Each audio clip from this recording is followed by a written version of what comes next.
Hi friends, ಇವತ್ತು time ಬಗ್ಗೆ ಮಾತಾಡ್ತೀನಿ. ತುಂಬ ಜನ ಹೇಳೋದು ಟೈಮ್ ಇಲ್ಲ ಅಂತ. ಇದು 200% ಸುಳ್ಳು. ಸತ್ವಾಂಶ ಉಳ್ಳ ಊಟ ಬಾಡಿ ಕೊಡಬೇಕು ಅಂದಾಗ ಟೈಮ್ ಇಲ್ಲ ಅಂತಾರೆ. ಆ್ಯಂಡ್ ಚೆನ್ನಾಗಿ ಅಗದು ಊಟ ಮಾಡಬೇಕು ಅಂದರೆ ಟೈಮ್ ಇಲ್ಲ ಅಂತಾರೆ. ಹೆಲ್ತಿ ಆ್ಯಕ್ಟಿವ್ ಲೈಫ್ ಸ್ಟೈಲ್ನ ಅಳವಡಿಸ್ಕೊಳ್ಳಿ ಅಂತಂದಾಗ ಟೈಮ್ ಇಲ್ಲ ಅಂತಾರೆ. ಆದರೆ ವಯಸ್ಸಾದಾಗ ಹಾಸ್ಪಿಟಲೈಸೇಷನ್ ಆಗೋದಕ್ಕೆ ತುಂಬ ಟೈಮ್ ಇರುತ್ತೆ. ಯಾಕೆ ಇದನ್ನು ನಾನು ಹೇಳ್ತಾ ಇದ್ದೀನಿ ಅಂದರೆ, ಹಿರಿಯರ ಮಾತು ಕಹಿಯಾಗಿರುತ್ತೆ, ಮುಂದಿನ ಜೀವನದಲ್ಲಿ ಅದು ಸುಖವಾಗಿ ಖುಷಿಯಾಗಿರುತ್ತೆ. ಅದರ ಅರ್ಥ ಏನು ಅಂದರೆ, ಇವತ್ತು ನಾವು ಯಾವುದನ್ನೆಲ್ಲ ನಾವು ಕಷ್ಟ ಅಂತ ಹೇಳ್ತಾ ಇದ್ದೀವೋ ಮುಂದಿನ ದಿನಗಳಲ್ಲಿ ನಮಗೆ ಖುಷಿ ಕೊಡುತ್ತೆ. ಆದರೆ ಇವತ್ತು ನಾವು ಯಾವುದು ಖುಷಿ ಮತ್ತು ಸಂತೋಷದಿಂದ ಇವತ್ತು ಕೆಲಸ ಮಾಡ್ತಾ ಇದ್ದೀವೋ ಅದು ಮುಂದಿನ ದಿನಗಳಲ್ಲಿ ನಮಗೆ ಕಷ್ಟ ಕೊಡುತ್ತೆ ಜೀವನದಲ್ಲಿ.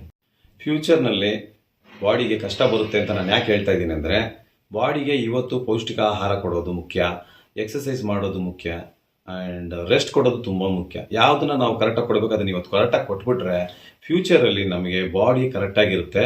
ನಮ್ಮ ಸೆಲ್ಸ್ 120 ವರ್ಷ ಆ್ಯಕ್ಟಿವ್ ಆಗಿ ಕೆಲಸ ಮಾಡುತ್ತೆ.